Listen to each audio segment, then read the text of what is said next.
Hello guys! Magandang hapon sa inyong lahat. This yung guys Mamasagali Channel, a faith healer o Zamatarder sa ngayong hapon na to. Tignan natin sabihin sa inyo ng ating mga gabay. So this is a special gabay for the month of September 24 hanggang September 30 for the sign of Aries. So Aries, welcome to my channel. Ano kayong messages, advices, and spirit guides ang ating masasagap for today's video? Kano kayang energy at kaganapan sa buhay ng mga Aries signs sa ating mga gilap. So guys, this reading is a general reading lamang, hindi lahat makaka-resonate. Kunin lamang po makaka-relate sa inyo and comment down below kung kaninong energy ang ating nasagap. Because don't forget to like and subscribe my channel and hit the notification bell for more videos update. Because maraming salamat po sa mga walang sawang pag-support sa aking channel, lalo-lalo na ang skip ng ads away pagpalain kayo ng Diyos at may kapal, siksik-liglig nag-uumapaw na biyayang manang balik sa inyo. So let's see guys. What is the messages, advice ng ating angel spirit for the sign of Aries? So let's see and watch this. Ano kaya kaganapan sa buhay ng mga Aries signs ang ating mga gilap? Tuklasin at bulabugin natin.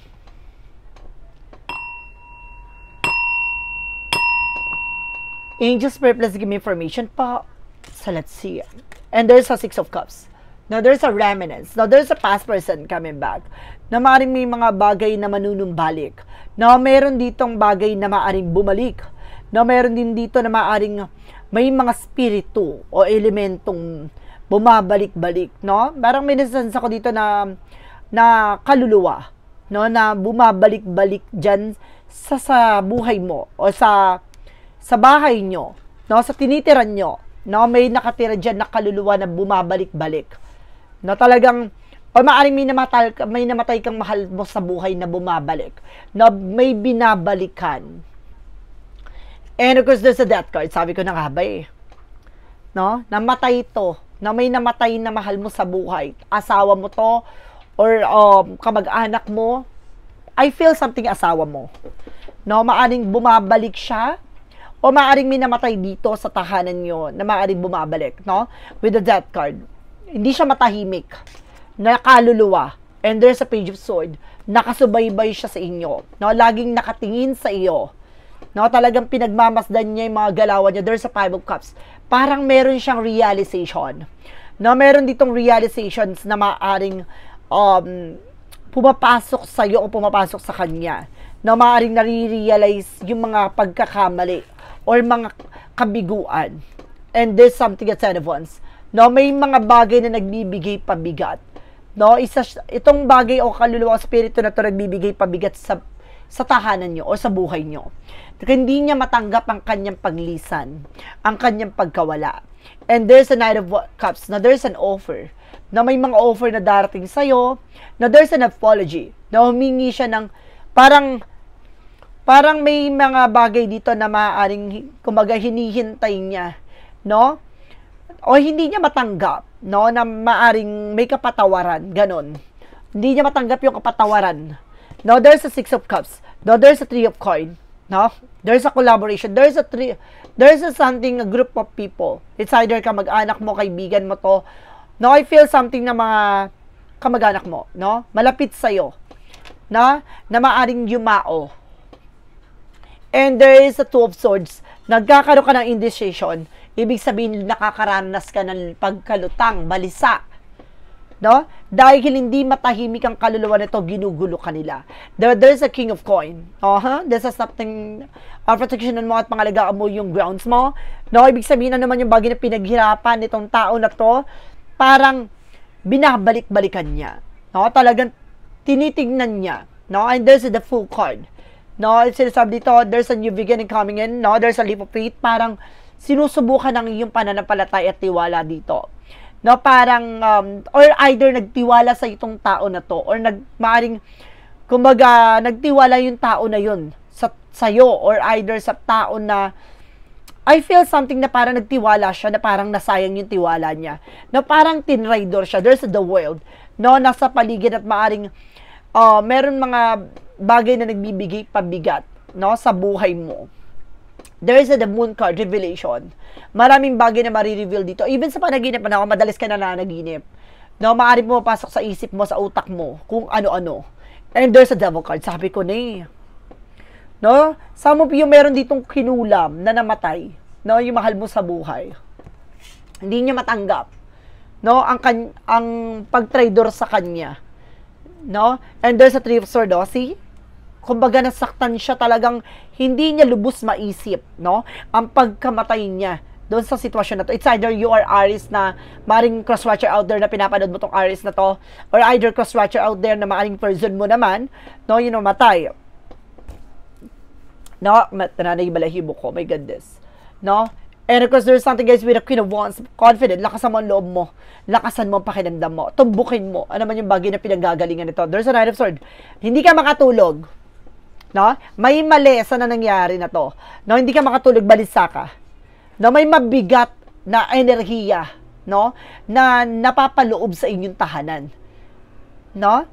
Oh my God. And there's a magician. See, it's all about magic. Oh my God. Ibig sabihin nito, no, kaakibat ng kanyang paglisan ay pagkawala na unti-unting uubusin lahat ng mga bagay na pinaghirapan nyo. No? Hindi niya matanggap. There's a judgment. Pinapaalalahanan ka, this is a wake-up call for you.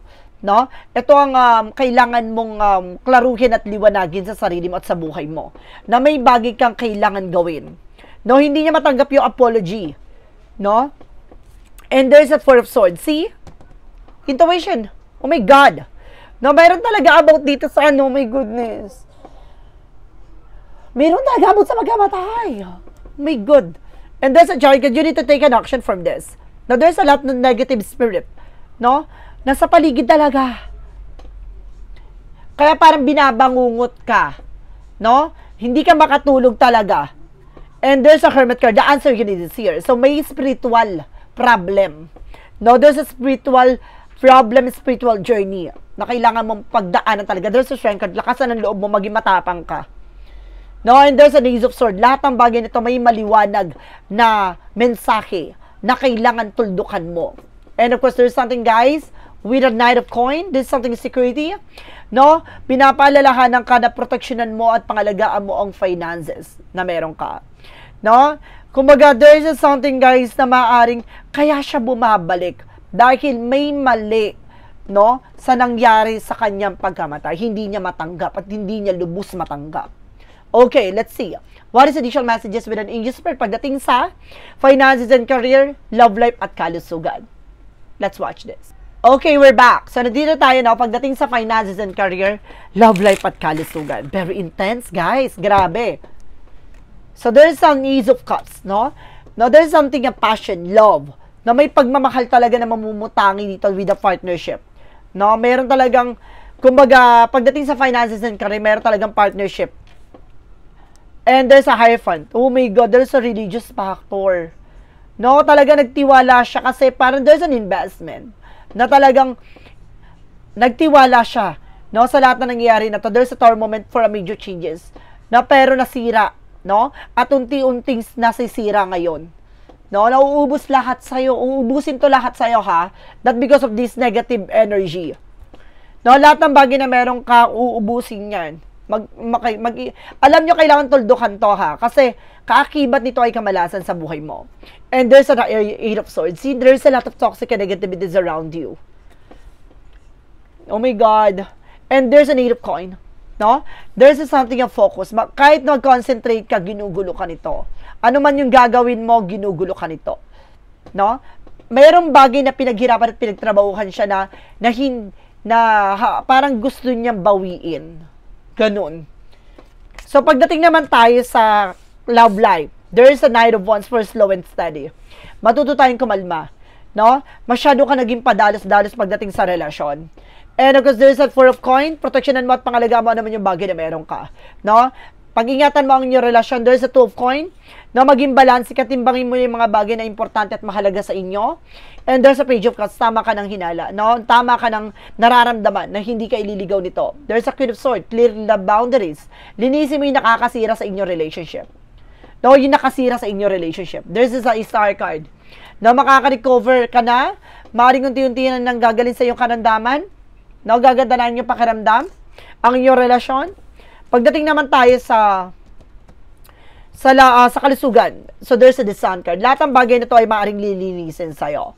No, kailangan mo linisin, tanggalin. This is the King of Wands. No, this is submission. No, alam mo na, no, nararamdaman mo na it's not ordinary. No, may pinanggagalingan to. There's a Two of Wands. Piliin mo lang yung mga bagay na alam mo makakatulong sa'yo. No, more veggies ka muna. And there's the Three of Wands. So, waiting for ship. Kung may hinihintay kayo na resulta sa inyong medical, no, sa inyong kalusugan, malalaman nyo na yan. No, there's a justice card. No, there's a karma. No, there's a consequences. No, ano man yung bagay na gagawin mo, there's something bounce back. So, pag-ingatan nyo. Kung inabuso nyo yung sarili nyo, babalik sa inyo yan. No, kaya kailangan pag-ingatan nyo ang kalusugan nyo. And there's a Knight of Wands. No, konting tiyaga. Napakalapit mo na para malaman, no, ano ba talaga yung pinanggagalingan yung karamdaman mo. Matutuldukan mo yan. Let's see. What is additional messages with the magical fairy messages advices? So, let's watch this. Okay, let's see what is the magical fairy messages advices for you. There's a the sun.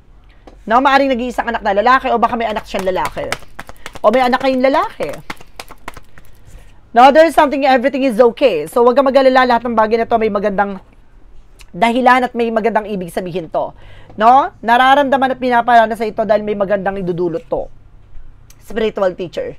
Kailangan mo ng manggagamot albularyo na tutuldok, no, sa magulong sitwasyon. No? There's a spiritual healer. Kailangan mo talaga ng albularyo tutulong sa'yo. For yin and yang oracle card.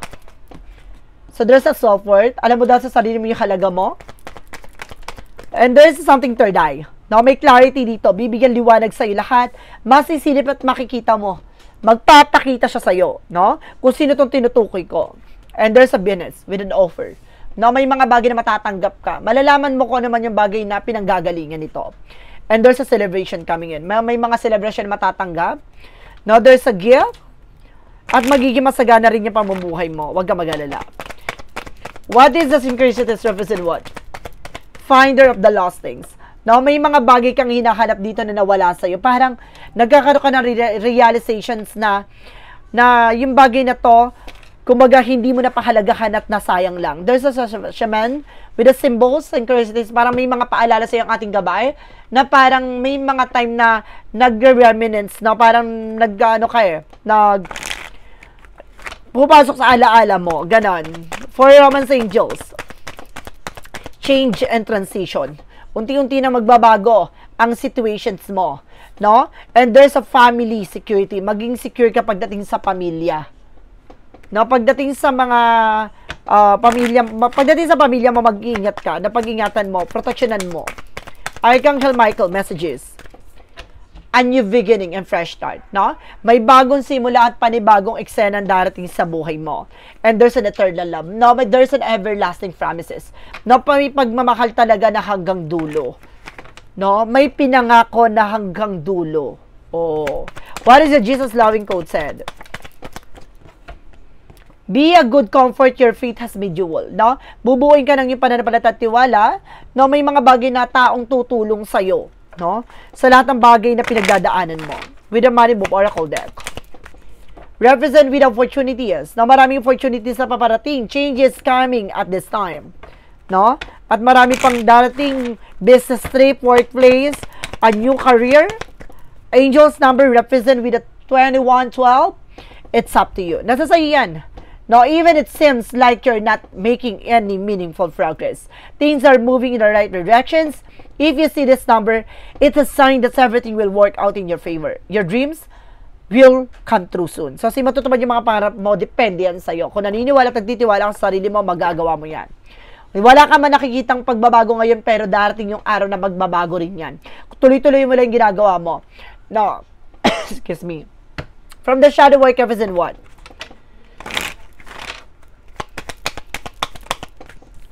And there's a break, a chain. So, kailangan mo baliin ang kadena nagdudugtong sa negatibong mundo. I told you. Diba? May kadena nagbibigay, nagbablock sa'yo dito. Oh. Block is a comfort from them. Talagang, kumbaga, kailangan mong harapin to. What lies beneath with the future?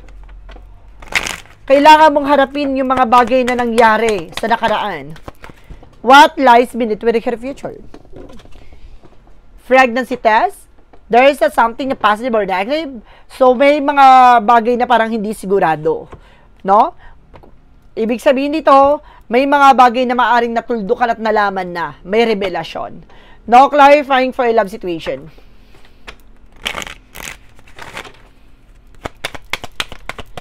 And there's a divine union. Use the wings of empathy, bring love and harmony. So see, kumbaga, gamitin mo yung pakpak na yan, no, para makalipad ka na mas matayo, mas mataas.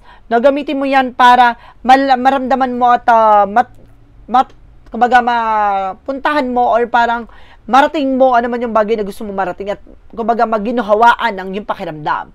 For clarifying for a life situation. Kasi puno ng trauma, puno ng mga pighati at sakit ang mga iyong naranasan. What is the clarifying for a life situation? There is something vortex of change, no? Parang hipo-hipo ng pagbabago. Engage with the vortex of change where energy is real and transformative dance molding anew, no? Uhulmahin ng bago to, magkakaroon ka ng parang bagong eksena na parang dadaling ka sa bagay na para sa iyo talaga, no? May mga part lang na parang mahihilo ka, matatakot ka, but definitely kailangan manalig ka. What is the part of the life? Represent what? A part of the life represent with a listen. So, kailangan mo makinig. Now, I paid attention to the world around me, knowing that the signs and symbols guide me toward success. By listening deeply, I discovered the path to eternity and unlock the wisdom that lead me forward.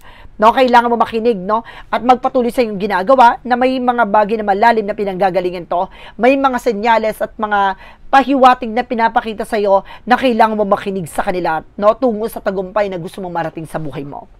Let's see what is a yes or no, no? With a pick a card, yes or no. So, let's watch this. With a yes or no pick a card. So, nandito na tayo, guys. So, before anything else nga, mga pick a card, yes or no, kung bago ka sa channel ko, pwede ka magtanong. Isa lang ang tanong, isa lang ang sagot. Pipili ka within 1, 2, or 3 kung ano yung magiging sagot sa tanong mo. So, guys, maraming salamat po pala sa mga nag-share ng aking video sa mga uri ng social media platforms. Maraming salamat po pala sa mga solid subscriber and of course, solid followers natin dyan sa mansulok ng mundo. At sa mga bagong bibisita sa aking tahanan, maraming salamat po sa inyo. No, maraming salamat po sa mga silent viewers po. And of course, guys, pasensya na po kung bihira tayo makapag-uploads, no? Dahil may mga client and of course, pasyente tayo, no? So, every Thursday po ang ating gamutan for walk-in.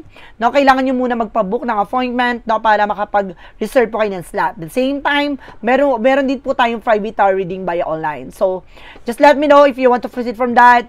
No, message lang ako. So, let's see, what is an angel's messages with a pick a card, yes or no? Let's start with the number 1.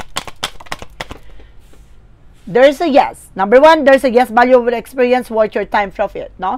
Itong mga pinaglalaanan mo ng panahon ay sulit, no? Talagang lalago at lalakas ka dito, no? Magiging maganda at magiging sulit ang paghihirap mo, no? At mga mararanasan mo. Marami kang karanasan na maaaring mabitbit mo hanggang sa dulo. Number 2, there's a no. Feel wrong, bad idea, manipulated, led astray, no? Ibig sabihin, may mali kang desisyon. May mali kang ginagawa, may mali kang kaisipan. Huwag kang naniniwala sa matatalinhagang salita. Masyado ka kasi nabibilog ng isang tao na maaaring nagpapadikta ka. Number 3, represent with a no. Check in your decade unsupported drying up, no? Parang unti-unti ka natutuyot, no? Unti-unting parang sinisira nito dahil naniniwala ka sa mga tao nagbabalat kayo. Mag-ingat ka po dahil nasa paligid mo nagpapanggap hindi ka uunlad hanggat nandyan yan sa paligid mo. Sinisip-sip ka niyan hanggang sa matuyo ka. No, kaya huwag kang magtitiwala sa tao na to. Isang bagay na kailangan mong umalis at pakawalan tong tao na to, kailangan mong umalis at lumayo, no, dahil hindi magiging mabuti ang idudulot nito. There's a toxic environment. So guys, this is a special gabay for the month of September 24 hanggang September 30. For the sign of Aries. Aries, maraming salamat po for this wonderful reading. So once again, this reading is a general reading namang hindi lahat makaka-resonate.